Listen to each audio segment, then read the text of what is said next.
नाथ महादेव ज्योतिर्लिंग की स्थापना की। अश्विनी कुमारों ने भी इस जंगल की यात्रा की थी, क्योंकि यहाँ बहुत सारे औषधि से भरा हुआ ये सह्याद्री पर्वत माला की श्रृंखला है जहां हम बैठे हैं। और भगवान शिव जी के पसीने से भीमरथी नदी का सर्जन हुआ है। जो आचार्य जी ने कहा भीमरथी नदी यहाँ जो है, ये भगवान शिव जी के पसीने में से ये नदी प्रकट हुई है। और यहाँ भोरगिरी गांव है, गांव का नाम है भोरगिरी, पहाड़ का नाम है भंवरगिरी, मैं भी गिरी, ये पहाड़ का नाम भी भंवरगिरी है। और हमारे दशनाम समाज में भी नाम रखा जाता है भंवरगिरी, कैलाश गिरी, क्योंकि हम नाम के पीछे गिरी लगाते हैं। गिरी का अर्थ है पहाड़, पहाड़ों की श्रृंखला, इसलिए इस पहाड़ का नाम है भंवरगिरी। और इस पहाड़ का आकार जो विमान में से देखा जाए तो रथाचलम, ये रथ जैसा पहाड़ है, उसका आकार रथ जैसा लगता है। रथचलम, रथ चलम पहाड़। भीमाशंकर पर्वत का आकार रथ जैसा है, जहाँ भीमाशंकर महादेव विराजते हैं। ऊपर से जो ड्रोन से देखा जाए, गूगल में देखा जाए, तो इस पहाड़ रथ जैसा लगता है, इसलिए रथाचलम भी इस पहाड़ का नाम है। और जो आचार्य जी ने कहा कि उन पर आधारित त्रेता युग में घटना हुई थी त्रिपुरासुर की। त्रेता युग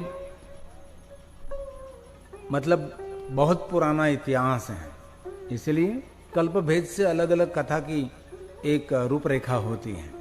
त्रेता युग में त्रिपुरासुर नाम का एक असुर हुआ। शिव जी का उसने बहुत सारा कठिन तप किया था और 3 लोक का राज्य उसने मांग लिया था। 3 लोक मतलब स्वर्गलोक, मृत्युलोक और पाताल लोक, और तीनों लोकों के वो राजा बने थे। और उसको इतना बल, लेकिन बुद्धि नहीं मिली थी, सिर्फ बल मिला था। बल और बुद्धि का जो मिश्रण और इसमें जो ज्ञान मिश्रित हो जाए तो बहुत सारा विश्व का कल्याण हो सकता है।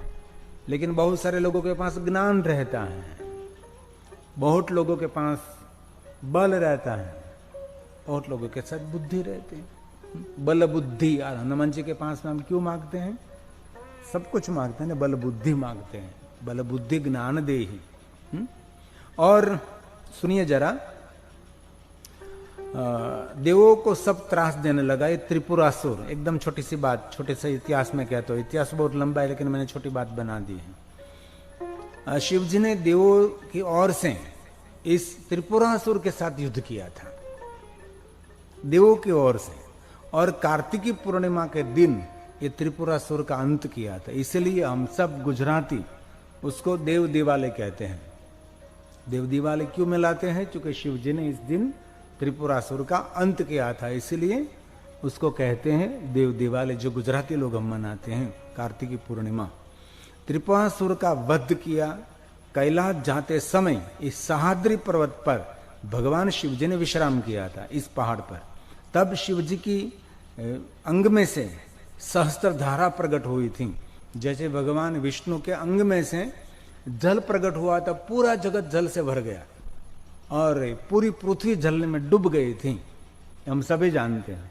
और बाद में विष्णु ने नेत्र खोले, देखा तो पूरी दुनिया जल में डूबी हुई है, तो विष्णु भगवान ने जल में शयन किया और उसको इसीलिए हम नारायण कहते हैं। और यहाँ भी भगवान शिव जी ने यहाँ विश्राम किया। तब शिव जी की अंग में से सहस्त्र धारा प्रकट हुई। ये जो कुंड है भीमनाथ ज्योतिर्लिंग के पास में, ये कुंड में सभी धारा समाहित हुई और भीमरथी नदी इनमें से प्रकट हुई। आगे जाकर भीमा नदी के नाम से प्रसिद्ध हुई, प्रचलित हुई। और त्रिपुरासुर की पत्नी शाकिनी और डाकिनी, शाकिनी बड़ी थी, डाकिनी छोटी थी। और ये शाकिनी डाकिनी का वन है, जो भूतों की देवी भी माने जाते हैं।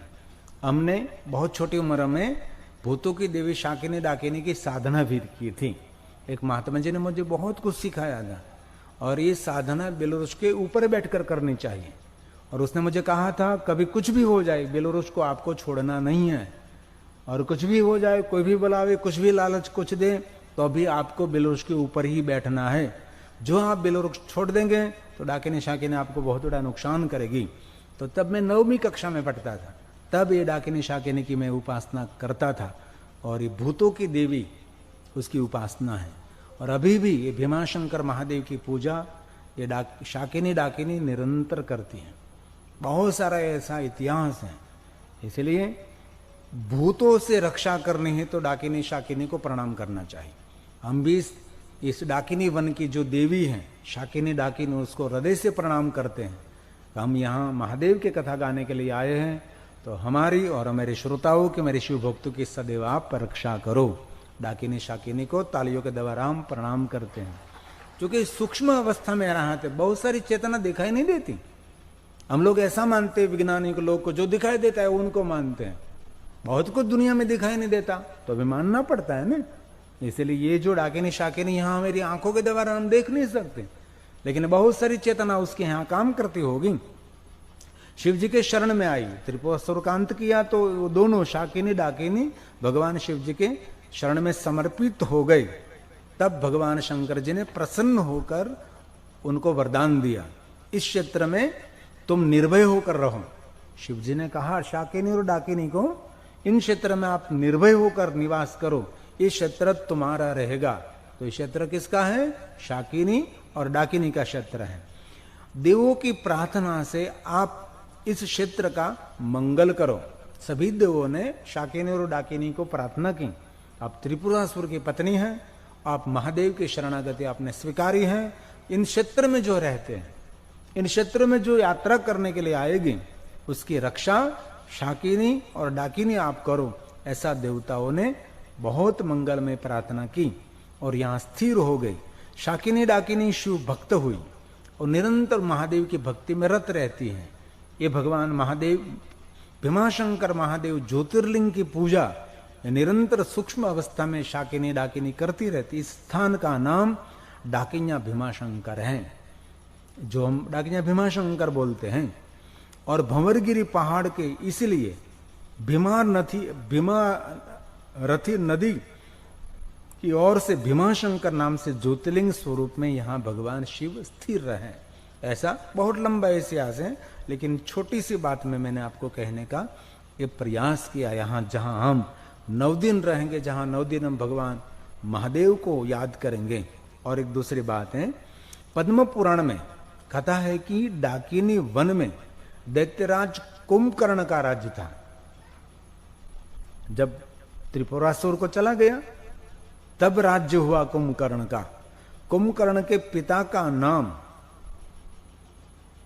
कर्कटी ने जो भीमासुर को दिया था, और भीमासुर ने प्रसन्न ब्रह्मा जी का तप किया था। और ये कथा शिव पुराण ग्रंथ में जो क्रम में आएगी तब मैं आपको कहूंगा। लेकिन ये भीमासुर ने बहुत सबको दुख दिया और देवताओं को भी दुख दिया। तो भीमासुर के त्रास में से मुक्त होने के लिए भगवान शिव जी ने स्वयं ने भीमासुर का अंत किया था, इसलिए भी भीमाशंकर महादेव है। शिव भक्त प्रिय धर्म उसको बहुत सताया था भीमासुर ने, जो कुंभकर्ण का पुत्र था, जिनकी माता का नाम था कर्कटी, जो कुंभकर्ण की पत्नी थी। शिव भक्त प्रिय धर्म के राज्य को लुटकर भीमासुर ने आक्रमण किया था, और ये जो प्रिय धर्म था उसकी सेना को भी हरा दिया था। और प्रिय धर्म ओम नमः शिवाय बोलकर भगवान भीमाशंकर को बिलीपत्र अर्पण करता रहा। और प्रिय धर्म राजा की रक्षा के लिए स्वयं भगवान शिव जी ने यहाँ भीमासुर को दर्शन दिया था। ऐसा इतिहास भी अन्य पुराणों में मिलता है, जो शिव महापुराण ग्रंथ में अलग है, पद्म पुराण में अलग है, सभी पुराणों में अलग है, और शिव रहस्य ग्रंथ में भी कुछ अलग बातें हैं। तो प्रियदर्शी जो शिव भक्त था, उसके रक्षा के लिए शिवलिंग के स्थान पर अग्निज्वाला प्रकट हुई और भीमासुर का अंत किया और भीमासुर को जलाकर भस्म कर दिया। और शिवलिंग में भगवान शिव जी का तेज समाया। प्रिय धर्म की प्रार्थना से तेजस्वी ज्योतिर्लिंग भीमाशंकर ज्योतिर्लिंग नाम से वो प्रसिद्ध रहा। एक ऐतिहासिक कथा है। और दूसरी एक कथा है, तीसरी कथा है भतीराव कठियारा, जो लकड़ी को यहां काटता था।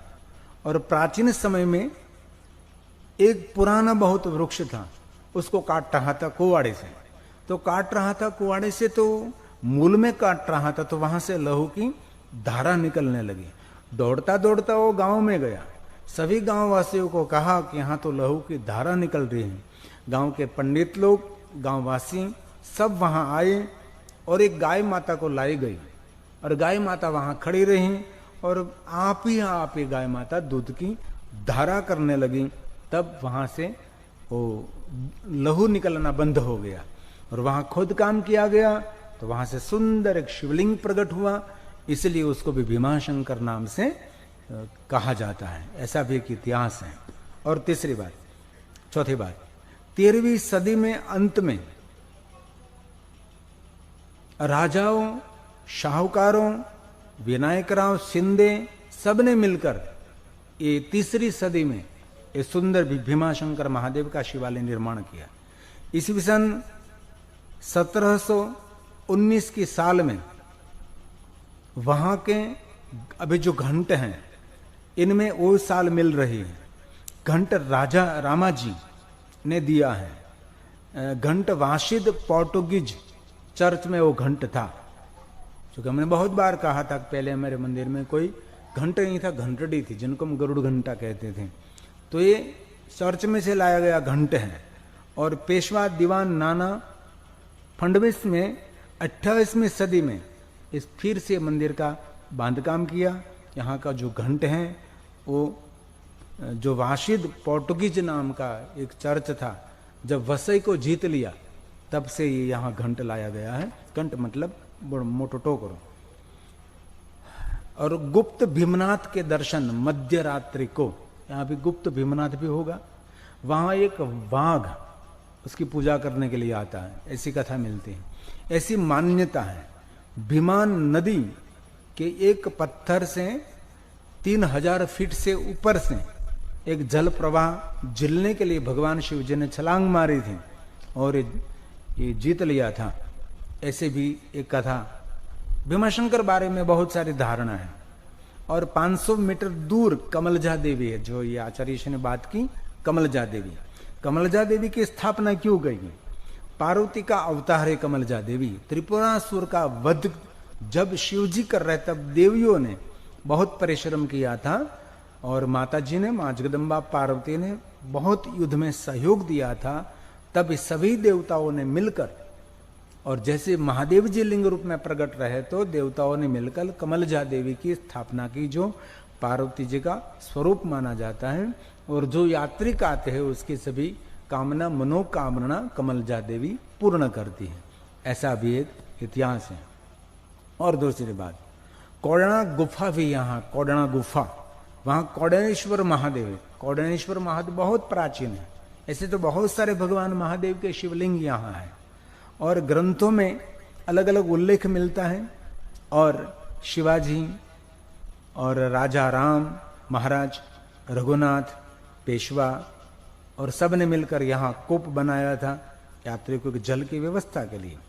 विधर्मियों ने मराठा को हराया था, तब बहुत सारे मराठा सरदार, गुणाजी, राजाजी, सावंत जी भीमाशंकर पर्वत पर आश्रय लिया था और भीमाशंकर महादेव की उपासना कर रहे थे।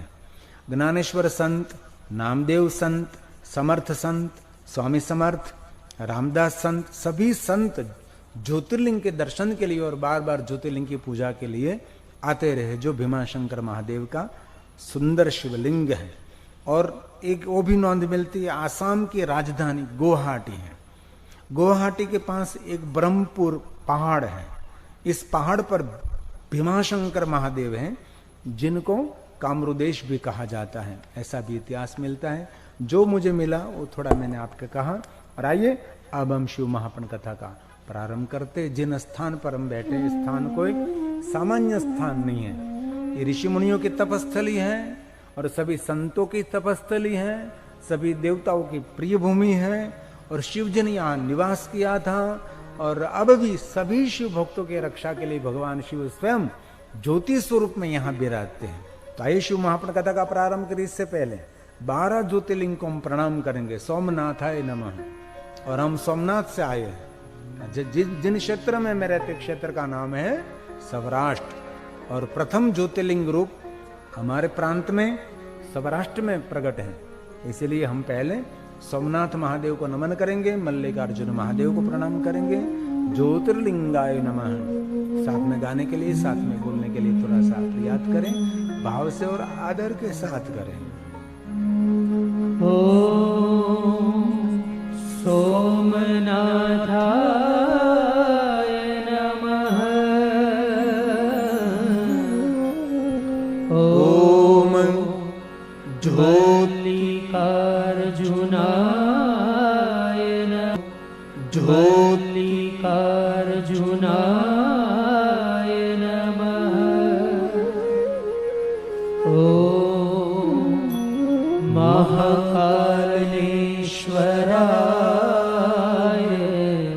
नमः। ओम ज्योतिर्लिंगाय नमः।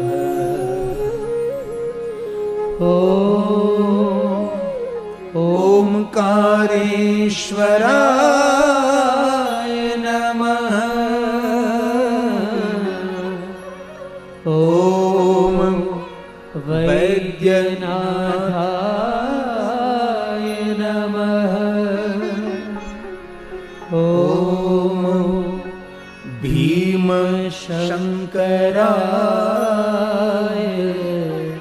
नमः।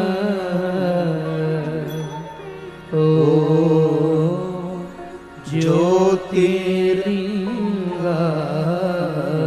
नमः।